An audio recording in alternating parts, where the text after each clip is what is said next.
Na Trilha do Pódio. Fala pessoal que está sintonizado no YouTube da Rádio Band News FM. Começa agora mais uma edição do nosso podcast Na Trilha do Pódio, que fala tudo sobre esportes olímpicos. Eu, Juliane Amaoka e também Glenda Kozlovski estamos acompanhando de pertinho todo o passo do time Brasil rumo a Tóquio. Está chegando, está muito perto e por isso a nossa musa olímpica está com muitos compromissos e hoje deixou essa missão comigo do podcast. Ela volta na semana que vem com um novo episódio, mas é claro que ela vai dar uns pitacos aqui. Já passou algumas perguntinhas para o nosso atleta de hoje, que será o Fernando Reis, do levantamento de peso. Fernando, em nome da Glenda e no meu nome também, agradeço demais você estar aqui com a gente. Eu sei que você está numa loucura aí, pré-olímpica, mas é muito legal ter você aqui com a gente, um dos principais personagens do nosso esporte brasileiro. Seja muito bem-vindo. E olha, tem muito assunto para a gente conversar, hein? Pô, show de bola, Juliana. Muito obrigado pelo convite, muito obrigado pelo espaço cedido aí. Vai ser bem bacana esse bate-papo. Vamos lá, vamos começar falando então um pouquinho de como que tá o seu momento atual. Quero falar de pandemia, dos seus últimos títulos e projeção para Tóquio. Mas é o seguinte, você mora nos Estados Unidos, né, em Miami, e nesse momento está treinando aí no Rio de Janeiro. Como é que foi essa questão de você decidir passar esse período de treinos no Rio? O que tem de bom para você aproveitar nesse período? Conta um pouquinho como é que está a sua agenda aí atualmente. Bom, como você falou, eu já moro em Miami já há mais desde 2017 eu me mudei. Eu fiz faculdade nos Estados Unidos, depois voltei para o Brasil, fiz as Olimpíadas, depois voltei para os Estados Unidos novamente. E lá, desde 2017, eu resido de uma maneira bem fixa. E durante a pandemia, com certeza, o mundo parou, né? Várias coisas aconteceram, mas eu fui um privilegiado de ter sempre a academia à minha disposição. Então, eu continuei treinando, aproveitei esse tempo, essa janela maior de preparação, junto com o time do Comitê Olímpico Brasileiro. Eu tive uma cirurgia no final de 2018, que foi uma reconstrução do tendão quadricipital. Foi feito pelo Dr. Caio Delia, e eu aproveitei essa janela de 2019 e 2020 para fazer um protocolo de recuperação bem forte, para a gente conseguir chegar muito bem nesse ano. Agora, das Olimpíadas, houve uma alteração no calendário e eu consegui tirar proveito dessa janela maior. E o motivo pelo qual eu estou aqui no Rio de Janeiro passando um mês é justamente para pegar um pouquinho do espírito olímpico, para estar junto com os outros atletas aqui. Então, constantemente, no Maria Lenk, eu vejo o pessoal da ginástica olímpica, o pessoal da natação, outros atletas, e tentar realmente absorver o máximo possível desse espírito olímpico que está um pouco diferente, né, devido às circunstâncias. Eu estou tentando colocar esse espírito olímpico para a gente conseguir chegar bem nos Jogos Olímpicos, e também aproveitando toda a estrutura que o time Brasil tem aqui no Maria Lenk, desde fisioterapeuta, massoterapeuta, médico, todo mundo fica realmente à disposição para trabalhar para que a gente consiga chegar muito bem nos Jogos Olímpicos. Legal, a Glenda, ela tem procurado saber bastante também da parte mental dos atletas, porque ela fala assim, que na opinião dela, né, que já acompanha a Olimpíada desde 2000 em loco, fala assim, me fala muito, Ju, eu acho que os atletas nessa edição especial de Tóquio, pelas circunstâncias, né, que a gente está vivendo, a parte mental vai fazer muita diferença. Você concorda com o que a Glendinha disse? Ela até pediu para eu perguntar isso para você. Como é que você tem se preparado mentalmente? E se você acha que isso vai até prevalecer do que, de repente, a parte física, né? Por causa da pandemia do coronavírus. Pô, essa é uma pergunta muito boa, Juliana da Glenda. Com certeza, a parte psicológica é um fator primordial para qualquer desempenho de alta performance, ainda mais quando estamos falando dos Jogos Olímpicos, que é o maior evento esportivo do mundo. Com certeza é uma dinâmica diferente. Eu atualmente consigo aproveitar um pouquinho mais do processo, pela minha experiência. Eu já participei de 2 Jogos Olímpicos, então para mim vai ser o terceiro. Eu consigo aproveitar todo o processo de treinamento, desfrutar um pouquinho mais, mas com certeza a pressão é muito grande. E essa é uma pergunta muito interessante, porque eu já ouvi outros repórteres falando de outras modalidades que até o nível vai ser um pouco inferior nesses Jogos Olímpicos. E o interessante é que no levantamento de peso, na minha categoria em específico, não. O nível está altíssimo. Tem atleta quebrando recorde mundial atrás de um recorde mundial. O número 1 do ranking está disparado. Então, o nível vai ser muito, muito forte. Eu tenho que estar muito bem preparado fisicamente e psicologicamente nem se fala. Então, realmente vai ser um campeonato muito forte e todo dia a gente está treinando muito forte para brigar diretamente com os melhores do mundo. Ah, você falou um negócio muito importante, né? Que você já tem uma experiência olímpica, né? Você já chega na Olimpíada com o teu cartão de visitas, todos os seus títulos, que daqui a pouco a gente vai falar um pouquinho mais. Mas na Rio você fez história, né? Ficou em quinto lugar. Levantou, me corrija se eu estiver errada, tá? 435 quilos, 195 no arranque e 240 no arremesso. É isso, né? Estabelecendo um novo recorde. Exatamente, exatamente. Foi o novo recorde pan-americano. Eu consegui superar essas marcas do Mundial de 2017, 2018. Em 2019 eu tive um pouquinho de queda, que foi logo depois da cirurgia, mas o objetivo é conseguir superar essas marcas que foram estabelecidas em 2016. É realmente necessário que eu preciso realmente colocar essas marcas juntas para que a gente consiga subir no pódio. De outra forma, se eu não tiver um dia bom, vai ser bem, bem difícil subir no pódio. Então, as estrelas têm que se alinhar, a cabeça tem que estar no lugar certo e o corpo tem que responder para fazer o melhor dia da vida. Tá. E outra coisa que eu ia te perguntar, que eu achei interessante, né? Eu falei, você chega com um cartão de visitas, o pessoal já sabe do teu potencial, teus adversários, todo mundo espera muito de você.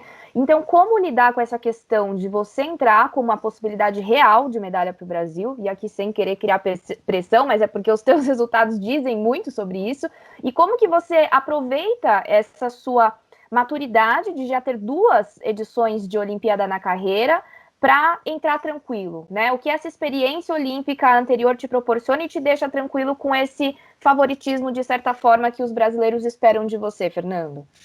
Eu acho que tranquilo a gente nunca vai entrar, né? Você está indo num campeonato muito forte, realmente o campeonato mais forte do mundo, então existe uma pressão muito grande e realmente o resultado tem que acontecer no dia. O que a gente faz é realmente treinar todos os dias de uma maneira muito forte, muito brusca, para conseguir desempenhar o máximo possível na competição. Tentar diminuir essa janela de erros, tentar corrigir tudo que pode ser corrigido durante o treinamento, tentar ser o mais forte possível, tanto fisicamente quanto psicologicamente, para chegar no dia e ter uma performance à altura. Como eu falei anteriormente, eu tenho um pouquinho mais de experiência, então eu consigo analisar um pouquinho melhor o que está acontecendo, eu consigo ter um entendimento melhor da situação. E eu consigo treinar mais forte quando eu preciso, eu consigo me resguardar mais quando é necessário, e eu consigo administrar esse nervosismo, né? E esse nervosismo é muito comum em um campeonato muito forte, quando você tem muita pressão, mas eu consigo transformar esse nervosismo em força para competir. Então, conforme eu vou chegando perto da competição, o nervosismo vai aumentando, a ansiedade vai aumentando, e eu consigo ir absorvendo isso e colocando para o lado positivo. Isso é muito importante e eu fui aprendendo ao longo dos anos. A maioria das vezes dá certo, mas tem vezes que não dá certo. Mas tem que arriscar, né? Não tem jeito. E falando em arriscar, como é que você pensa, assim, existe um cálculo? Preciso levantar tanto para ter medalha na Olimpíada?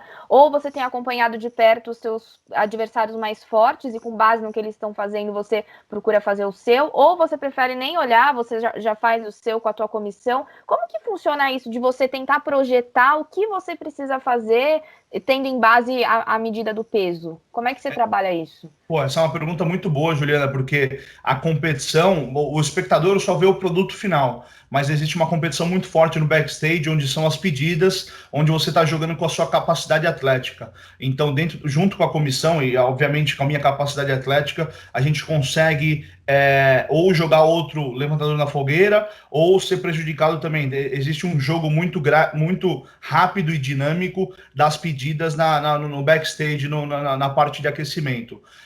Obviamente que existe um cálculo, que a gente sabe o número necessário para subir no pódio, já existe essa projeção, é só olhar nos Jogos Olímpicos passados, as 3 últimas edições, 448 quilos de total, ou seja, 202 e 245, 46 de arremesso, foi medalha. Então é garantido que essa marca seja a medalha. Então eu preciso buscar ir atrás desse número que, consequentemente, a medalha vai acontecer. E isso é muito louco, porque nos últimos campeonatos, eu estava pensando comigo isso há pouco tempo, eu estava sentado aqui na cama pensando que os últimos campeonatos eu sempre fui atrás da medalha. E agora eu estou tendo um approach um pouquinho diferente. Eu estou indo atrás do resultado, e se eu atingir o resultado, eu sei que a medalha vai acontecer. Então, o meu foco maior agora é o resultado. Eu colocando o resultado, fazendo as duas provas, competindo bem, consequentemente, a medalha vai sair. Eu estava discutindo isso com o Josué, que é o preparador físico hoje, inclusive hoje, foi no treino, eu estava falando, pô, Josué, no Mundial de 2018, que eu fiquei em quarto colocado, depois recebi a medalha, eu lembro que na última pedida, quando eu fui para 245 quilos, um dos treinadores falou, ó, essa é a medalha, vai atrás da sua medalha que ela é sua. E eu subi na plataforma pensando nisso. Fiz o primeiro tempo muito fácil e por um erro eu não consegui finalizar o movimento, porque na minha cabeça eu estava pensando na medalha e não no movimento. Então é muito, muito louco isso. Você tem que saber como você vai programar a sua linha de raciocínio para conseguir chegar no objetivo final, que é a medalha. Não, muito legal isso que você falou de ir atrás do resultado muito antes da medalha. Eu acho que é um pensamento muito maduro, né? Para o pessoal que está nos ouvindo, eu sei que são muitas medalhas, mas quando o Fernando falou que herdou o bronze, né? No Mundial, foi no Mundial de 2018, né? O Uzbek acabou testando positivo, pego no doping, só que o Fernando esperou 2 anos por esse resultado e foi uma espera que valeu a pena, porque foi a primeira medalha em um Mundial de levantamento de peso conquistada por um brasileiro. Então, só para comprovar, Fernando, em mais um momento que você fez história. E partindo desse momento de glória, porque a nossa ideia aqui, minha e da Glenda no Na Trilha do Pódio, é mostrar também as dificuldades do atleta, né? Nem tudo é mil maravilhas, porque às vezes o pessoal vê rede social, acha que vocês viajam, conhecem todos os lugares, tudo é lindo e maravilhoso, todo mundo tem tudo do bom e do melhor, e a gente quer desglamorizar um pouco isso. E uma das partes que eu acho que é muito difícil para vocês é ter de lidar com a lesão. E você já mencionou aqui algumas vezes na nossa entrevista, em 2018 eu operei o joelho, não sabia se ia tão bem para o PAN. Queria que você falasse como é que você superou esse momento, poxa, de ter passado pela primeira vez na carreira, e aí você chega no PAN e leva simplesmente a medalha de ouro, né? Tricampeão dos Jogos Pan-Americanos. Falando assim, parece até que é um roteiro fácil, né? Com um desfecho feliz, mas o processo, né, que você falou, nem todo mundo vê, né, o que acontece ali no dia a dia. Fala o que aconteceu nesse dia a dia aí pra gente, Fernando. Pô, foi realmente um período de muito aprendizado, onde eu tive que realmente voltar para a estaca zero. Eu sou um atleta que eu sou muito contínuo. Eu treino há mais de 20 anos. Eu comecei aos 10 anos de idade, então eu sempre dei muita continuidade na minha carreira. Muitos atletas treinam para uma competição, tiram férias por um tempo e depois voltam a treinar. Eu me mantenho treinando durante todo o ano. Obviamente que existem os picos de treino conforme as competições, mas eu sempre me mantenho ativo. E a cirurgia, para mim, foi um baque muito forte, porque você não consegue andar. Eu não conseguia andar. Eu ficava na cadeira de roda não sei por quantas semanas. Depois você fica com a tala, você fica andando de muleta. Então, realmente, eu aprendi muito em termos de reabilitação, em termos de várias coisas que eu sempre passei por cima, de recuperação, da parte de fisioterapia. Eu sempre fui um atleta muito agressivo no meu treinamento, sempre fui um cara muito, posso dizer, bruto até, digamos assim, porque eu sempre fui muito direto no meu treinamento e eu tive que trabalhar as arestas, eu tive que trabalhar os detalhes e foi realmente um período bem difícil e que a gente não sabia. Eu lembro muito bem que eu perguntei para o doutor Caio Delia, eu falei, doutor, vai dar certo? Porque é muito simples, Juliana, você como atleta, eu tinha a obrigação de competir nos Jogos Sul-Americanos para classificar para os Jogos Olímpicos. Se eu não tivesse competido, nós não estaríamos aqui tendo essa conversa. E, consequentemente, você não compete, você perde os patrocínios e, enfim, a vida vai por outros caminhos. Então, existia realmente uma pressão muito grande e eu tinha uma janela de 6 meses para me reabilitar e competir. Eu perguntei para o doutor, vai dar certo? Ele falou, Fernando, não sabemos, porque a gente não tem dados de uma pessoa que levanta tanto peso quanto você e que tenha feito a mesma cirurgia. Mas ele falou, se vai dar certo, você é o cara para fazer. Daí ele falou só, o processo de cicatrização do tendão para fixar no osso leva de 6 a 8 meses. A gente competiu com 6 meses e fomos felizes e conseguimos ganhar os Jogos Pan-Americanos pela 3ª vez.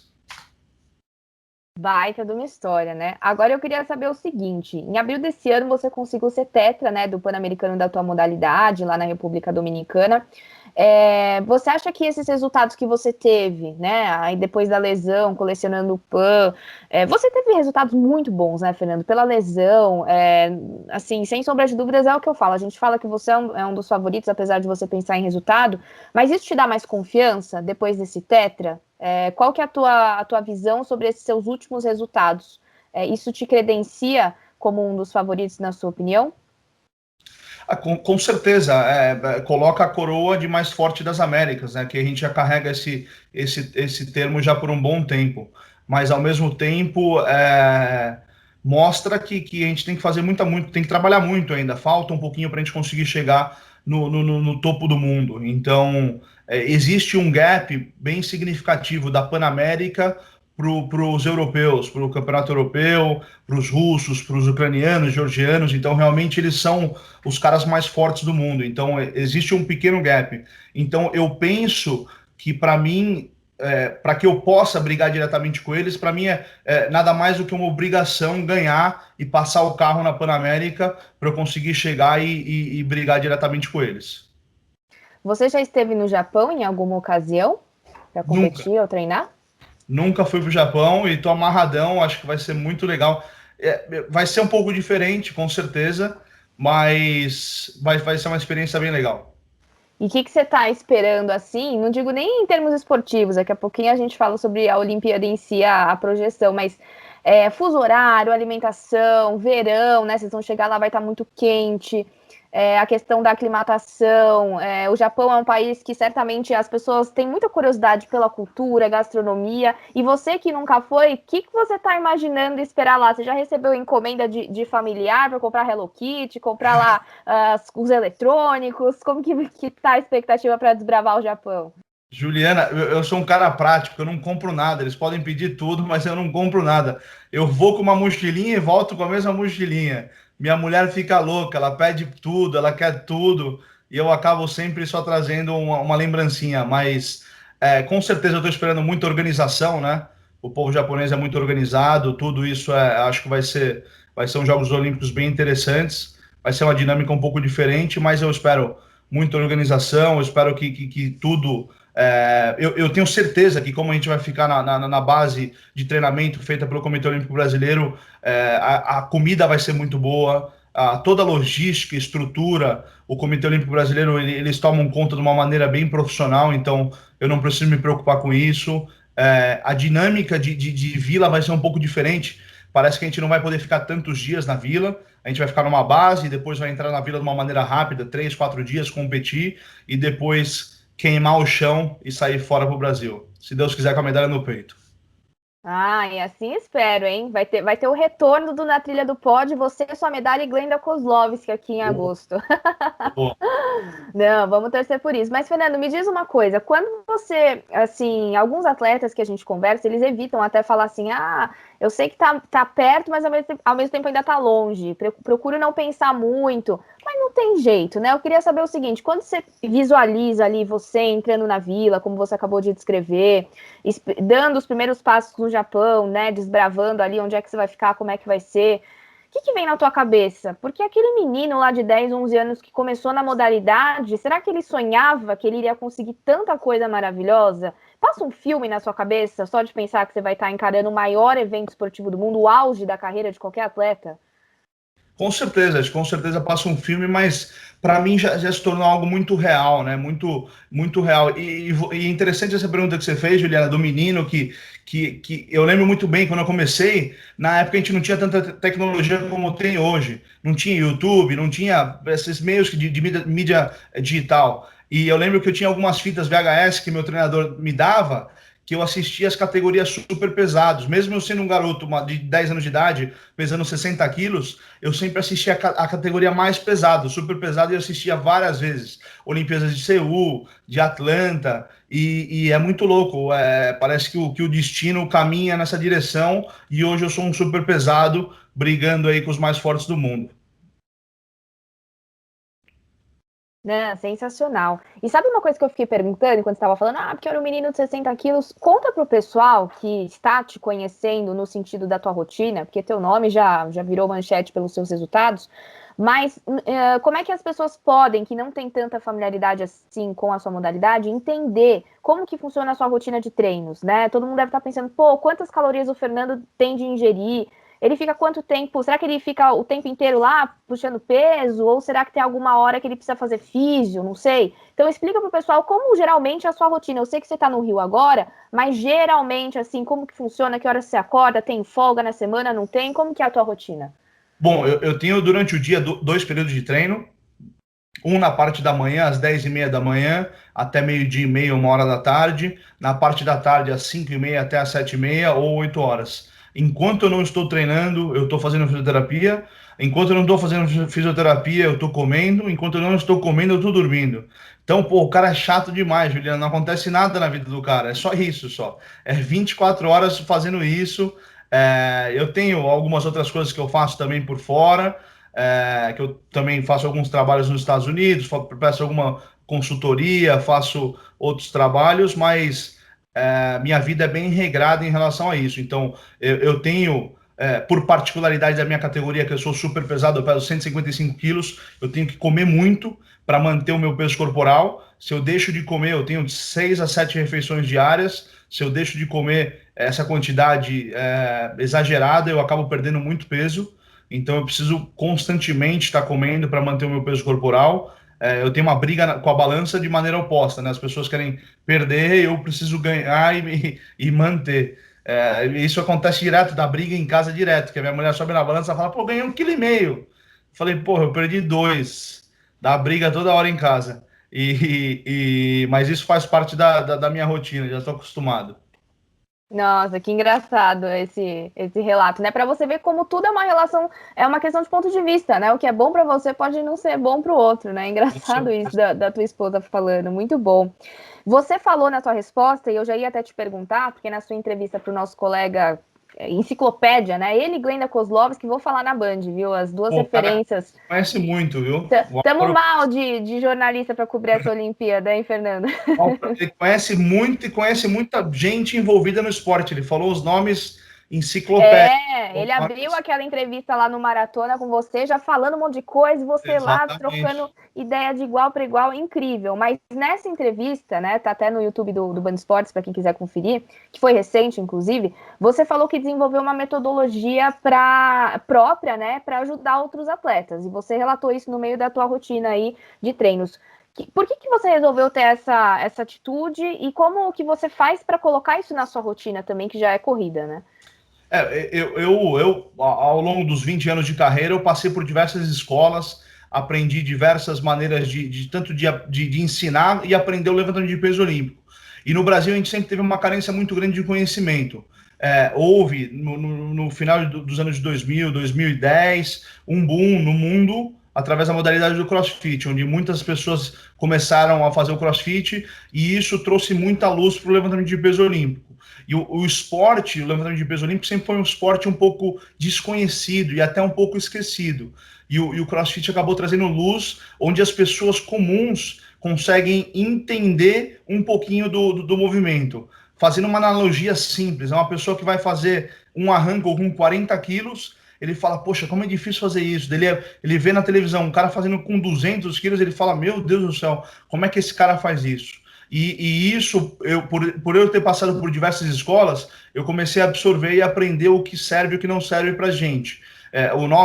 O Brasil, a gente tem uma cultura diferente, a gente tem uma miscigenação de raça muito grande, temos muitas qualidades e muitos defeitos, e eu comecei a adequar um pouquinho o que eu achava que era pertinente para trazer para o país, e fizemos uma metodologia que chama F-Race Weightlifting, e eu passo grande parte do mundo ensinando e dando seminários para geralmente donos de academia, donos de boxe e crossfit. Isso eu já faço esse trabalho já tem alguns anos. Tive 2 academias em São Paulo, antes de me mudar para os Estados Unidos, fechamos as academias e eu só mantive os cursos junto com a minha empresa.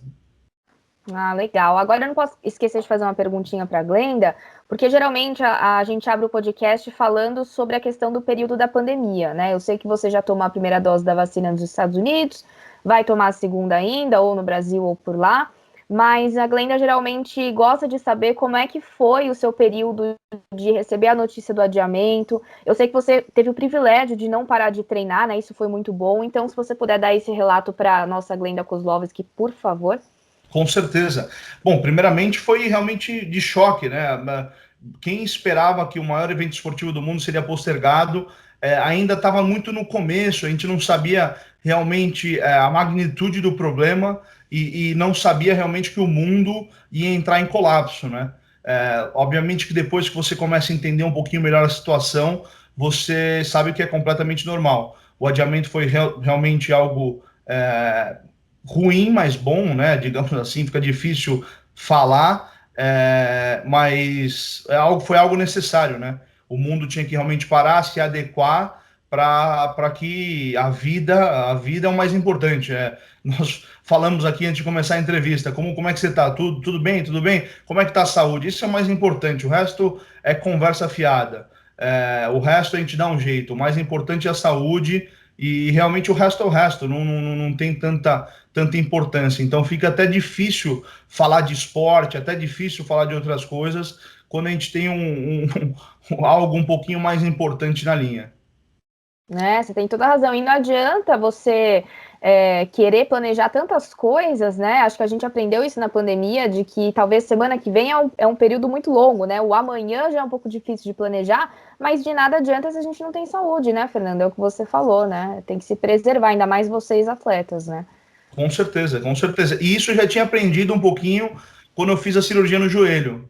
Porque, porra, eu falei, meu, é realmente muito difícil. E eu lembro que eu fiz a cirurgia no joelho e alguns dias depois eu embarquei para os Estados Unidos. E no aeroporto você vê a dificuldade de locomoção, como você é tratado numa fila. E eu ficava pensando, eu falei, meu, a pessoa que realmente. Várias pessoas têm essa deficiência que acabam. Eles vivem dessa maneira. Realmente você acaba sendo tocado por essa situação da dificuldade de um dia normal. Porra, para você embarcar num avião é um parto, para você sentar numa cadeira é um parto, para você sair do avião é um parto. Então, realmente são umas dificuldades que a gente às vezes não analisa e você fala, pô, quanto que é importante ser saudável. Às vezes, pô, foi muito louco. Toda a experiência para mim foi muito louca, foi muito marcante. É isso mesmo, né? E a gente estava conversando aqui nos bastidores, e eu estava explicando para o Fernando que hoje a gente não vai ter a companhia da Glenda, especialmente, mas teremos uma edição na Trilha do Pódio pós-Olimpíada, Fernando já prometeu, mas a Glenda me falou assim, nossa, Ju, ele é um baita de um personagem, né? Quando a gente estava escolhendo os atletas a dedo para participarem aqui, porque só estrela, viu, Fernando? Flávia Saraiva, Arthur Nori, Milena Titonelli, Pamela Rosa, o Zé Roberto do vôlei. Então, assim, só a nata do esporte olímpico. Pô, e aí ela tava me falando uma coisa muito legal. Falou, nossa, o Fernando tem uma história muito linda e tal. Então eu queria que, para quem não conhecesse detalhes ainda da sua história, se bem que a gente já falou muito aqui, e você tá sempre dando entrevista e tal, mas conta pro pessoal um pouquinho dessa tua história tão bonita que a Glenda exaltou nos bastidores. Pô, eu fui criado, eu nasci em São Paulo, mas fui criado em Santos. Aos 10 anos de idade, eu frequentava a escola de judô do Rogério Sampaio, que hoje em dia é um dos diretores do Comitê Olímpico Brasileiro. Eu e meus dois irmãos. Eu lembro muito bem que meu pai, a gente acabava a escola, meu pai deixava nós três na frente da escola de judô, e a gente passava o dia inteiro treinando. Aos 10 anos de idade, aos 11 anos de idade, 10 para 11, nós mudamos para São Paulo, onde meu pai era o diretor do Esporte Clube Pinheiros na área de levantamento de peso. E eu comecei a fazer o levantamento de peso como preparação física e acabei me identificando com a modalidade, eu não sabia muito bem o que era. Meus dois irmãos faziam também a preparação física usando o levantamento de peso e a gente acabou se desenvolvendo na modalidade, fazendo força. Sempre foi uma família esportista, meu pai sempre incentivou muito isso. Inclusive, eu conto essa história que meu pai sempre falava o seguinte, quando a gente era moleque: você tem duas obrigações, ir para a escola e praticar um esporte. Mas eu não quero fazer, não importa o que você quer. Meu pai falava muito bem assim, não importa. Você não tem opção, você tem que ir para a escola e você tem que... Qual esporte que você quer? Você tem a opção de escolher o esporte, mas você vai ter que praticar um esporte. E isso hoje em dia, eu olho para trás e agradeço ao meu pai por isso, porque essa doutrina foi muito importante. E hoje eu consigo entender um pouquinho melhor, porque você, como criança, você não tem o conhecimento necessário para para tomar as melhores decisões. Você precisa realmente de um pai e de uma mãe para te mostrar, esse é o melhor caminho. Talvez no momento você não entende, mas esse é o melhor caminho. E daí eu comecei a desenvolver, comecei a ganhar os campeonatos, melhorando cada vez mais. Tive o privilégio também de ter uma bolsa de estudo nos Estados Unidos.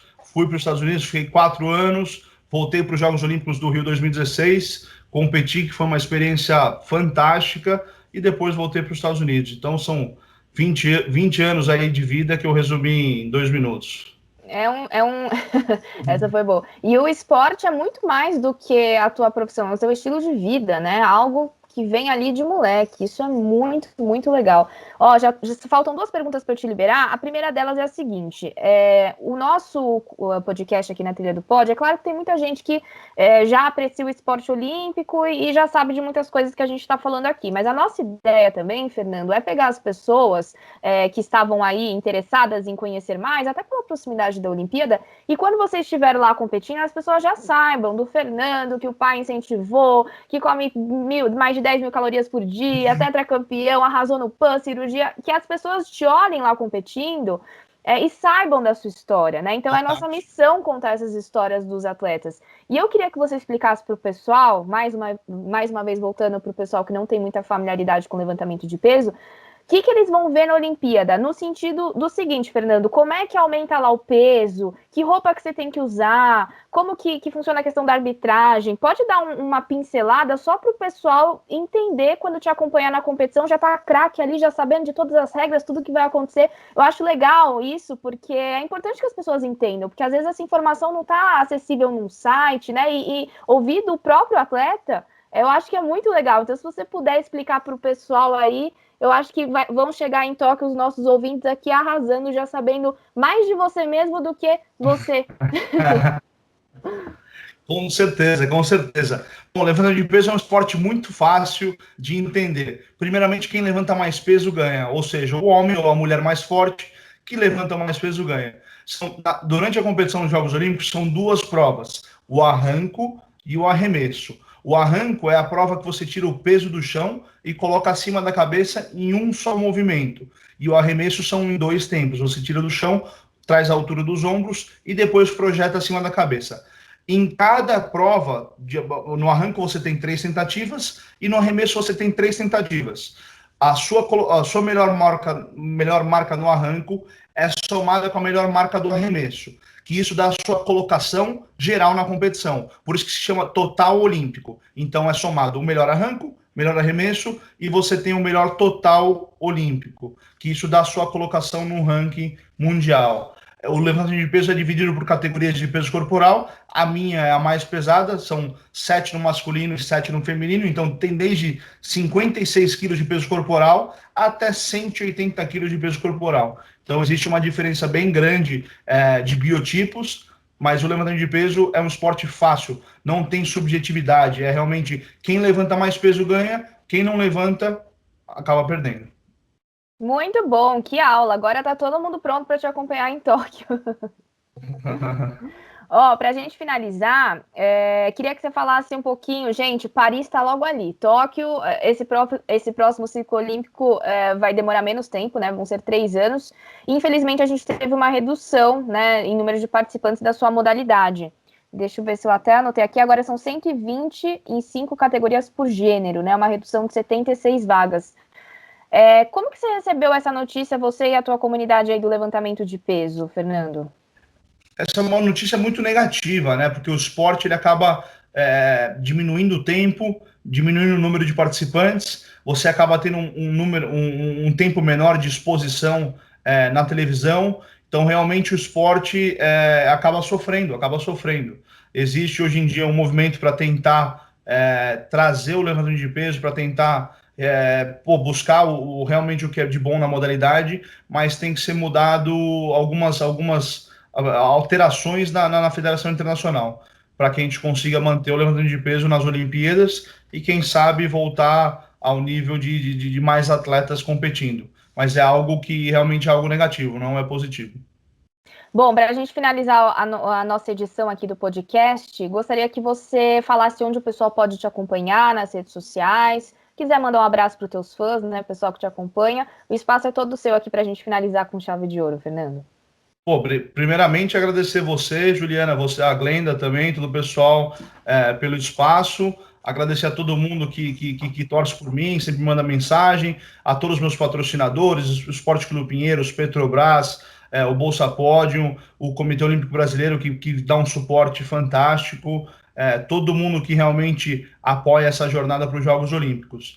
E quem quiser me acompanhar, é só me adicionar no Instagram, R Reis Fernando, ou no Facebook, Fernando Saraiva Reis, que eu estou postando conteúdo de maneira quase diária lá. E, novamente, obrigado aí pelo espaço, Juliana. Obrigada a você. Esse foi o nosso Fernando Reis, do levantamento de peso. Para quem quiser compartilhar os conteúdos do Fernando, nosso aqui também na Trilha do Pódio, para a gente disseminar sempre o esporte olímpico. Fernando, um abraço e até agosto, hein? Comigo, Glenda Kozlovski, e você, uma nova versão aqui do Na Trilha do Pódio. Fechado, fechadíssimo. Valeu. Na Trilha do Pódio.